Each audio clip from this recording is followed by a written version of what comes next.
Hi hello ನಮಸ್ತೆ, ನಾನು ನಿಮ್ಮ ಗೀತಾ ಸಂತೋಷ್.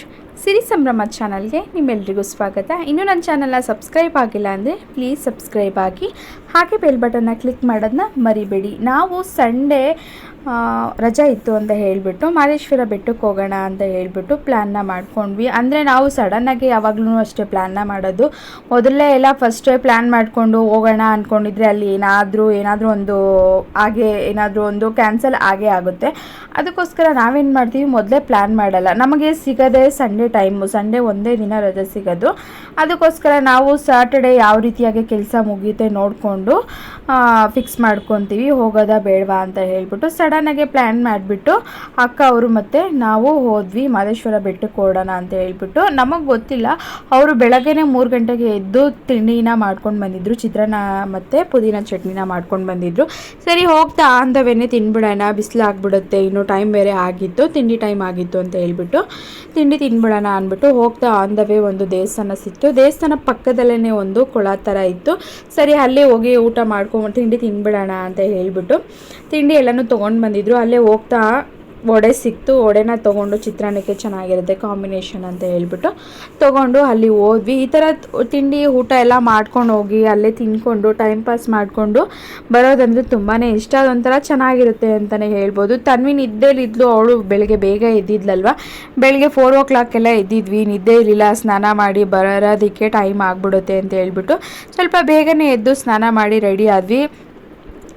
ಅಷ್ಟರಲ್ಲಿ ಅವಳಿಗಿನ್ನೂ ನಿದ್ದೆ ಕಳೆದಿರಲಿಲ್ಲ, ಅವಳು ಸ್ವಲ್ಪ ಅಪ್ಸೆಟ್ಟಲ್ಲೇ ಕೂತಿದ್ಲು. ಅವ್ರ ದೊಡ್ಡಪ್ಪ ಏನೋ ತಿಂಡಿ ಕೊಡ್ತಾಯಿದ್ರು, ತಿನ್ನೋ ಅಂದ್ಬಿಟ್ಟು ಅವನು ಆಟ ಆಡಿಕೊಂಡು, ಅಲ್ಲೆಲ್ಲ ನೀರಿತ್ತಲ್ವ, ಅವನಿಗೆ ನೀರೆಲ್ಲ ಆಟ ಆಡೋದಂದರೆ ತುಂಬ ಇಷ್ಟ.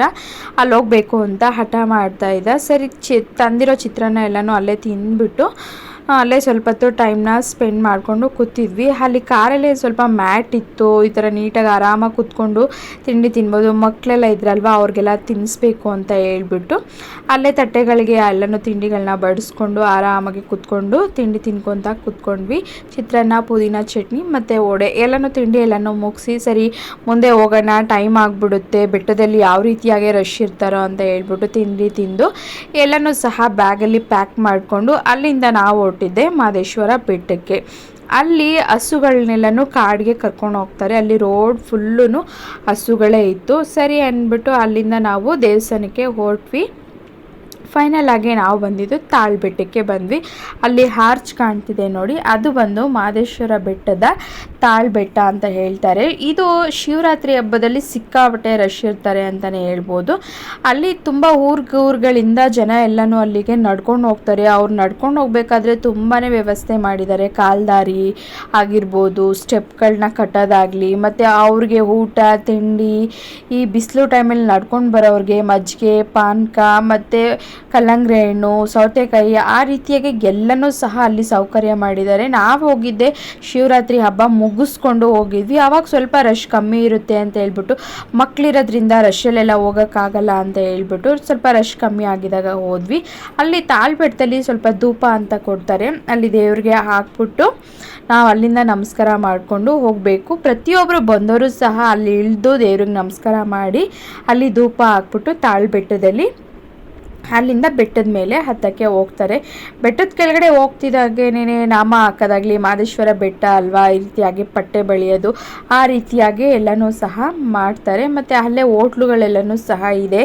ಕೆಳಗಡೆ ನಮಗೇನೇ ಬೇಕಂತಂದ್ರೂ ಕಾಫಿ, ತಿಂಡಿ ಮತ್ತು ಬಜ್ಜಿ, ಬೋಂಡ ಆ ಥರ ಎಲ್ಲನೂ ಸಿಗುತ್ತೆ. ಎನಿ ಟೈಮ್ ಯಾವಾಗಲೂ ಓಪನ್ ಇರುತ್ತಂತೆ ಮಾದೇಶ್ವರ ಬೆಟ್ಟದಲ್ಲಿ. ನಾವಿಲ್ಲ ಅಂತಂದರೂ ಒಂದು ವರ್ಷಕ್ಕೆ ಒಂದ್ಸಲ ಆದರೂ ಹೋಗ್ತೀವಿ ದೇವಸ್ಥಾನಕ್ಕೆ.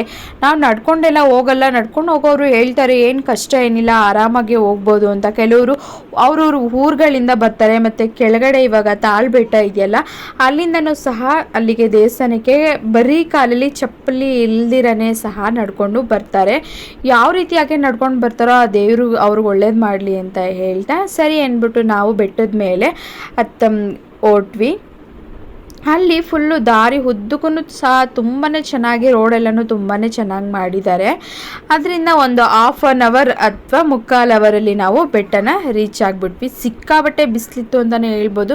ನಾವು ರೀಚ್ ಆಗೋಷ್ಟರಲ್ಲಿ ಏನಿಲ್ಲ ಅಂದರೆ ಒಂದು 10 o'clock ಅಥವಾ 10:30 ಏನೋ ಆಗಿತ್ತು. ಅಷ್ಟರಲ್ಲೇ ಸಿಕ್ಕಾಪಟ್ಟೆ ಜನ ಬಂದಿದ್ದರು. ಅಲ್ಲಿ ಯಾವಾಗಲೂ ಎನಿ ಟೈಮು ರಶ್ ಇದ್ದೇ ಇರ್ತಾರಂತೆ. ಆದರೂ ಸ್ವಲ್ಪ ಶಿವರಾತ್ರಿ ಹಬ್ಬ ಆದಮೇಲೆ ಹೋದರೆ ಸ್ವಲ್ಪ ಜನ ಕಮ್ಮಿ ಇರ್ತಾರೆ ಅಂತ ಹೋಗಿದ್ವಿ. ಪರವಾಗಿಲ್ಲ, ನಮಗೆ ಏನಿಲ್ಲ ಅಂತಂದರೂ ಒಂದು 1.5 hours ನಮಗೆ ದರ್ಶನ ಆಯಿತು. ಇದು ಬಂದು ಬೆಳ್ಳಿ ರಥ ಅಥವಾ ಚಿನ್ನದ ರಥ ಅಂತ ಹೇಳಿಸ್ತಾರೆ. ಇದು ಬೆಳ್ಳಿ ರಥ ಅಂತ ಹೇಳ್ತಾರೆ. ದೇವರಿಗೆ ಹರಕೆ ಮಾಡ್ಕೊಂಡಿರೋರು ಈ ರೀತಿಯಾಗಿ ಬೆಳ್ಳಿ ರಥನ ಎಳಿಸ್ತಾರೆ. ಅಲ್ಲಿಯೂ ಸಹ ದರ್ಶನ ಎಲ್ಲ ಮುಗಿಸ್ಕೊಂಡು ಊಟ ಮಾಡೋಕ್ಕೆ ಅಂತಲೇ ಹೋದ್ವಿ. ತರಕಾರಿ ಎಲ್ಲನೂ ಬೆಳೆದಿರೋರು ರೈತರುಗಳು ಹಾಗೆಯೇ ಸಹ ಎಲ್ಲನೂ ಕೊಟ್ಟಿದ್ದಾರೆ ನೋಡಿ. ತರಕಾರಿ ಎಲ್ಲನೂ ಸಹ ಅಲ್ಲಿ ಹಾಕಿದ್ರು. ಪ್ರತಿಯೊಬ್ಬರಿಗೂ ಓದೋರೊಬ್ಬರು ಎಲ್ರಿಗೂ ಸಹ ಅಲ್ಲಿ ಊಟ ಸಿಗುತ್ತೆ. ಊಟ ಅಂತೂ ತುಂಬಾ ಚೆನ್ನಾಗಿತ್ತು. ಅನ್ನ ಸಾಂಬಾರು ಪಾಯಸ ಹಾಗೆ ಪಲ್ಯ ಎಲ್ಲನೂ ಕೊಟ್ಟಿದ್ರು. ಅಲ್ಲಿಂದ ದರ್ಶನ ಮುಗಿಸ್ಕೊಂಡು ನಾವು ಅಲ್ಲಿಂದ ಹೊರಟ್ವಿ. ಇವತ್ತಿನ ವಿಡಿಯೋ ನಿಮ್ಮೆಲ್ರಿಗೂ ಇಷ್ಟ ಆಗಿದೆ ಅಂತ ತಿಳ್ಕೊತೀನಿ. ಇನ್ನಷ್ಟು ವಿಡಿಯೋಗಳಿಗಾಗಿ ನನ್ನ ಚಾನಲ್ನ ನೋಡ್ತಾ ಇರಿ. ಹಾಗೆ ಸಬ್ಸ್ಕ್ರೈಬ್ ಮಾಡೋದನ್ನ ಮರಿಬೇಡಿ. Thank you.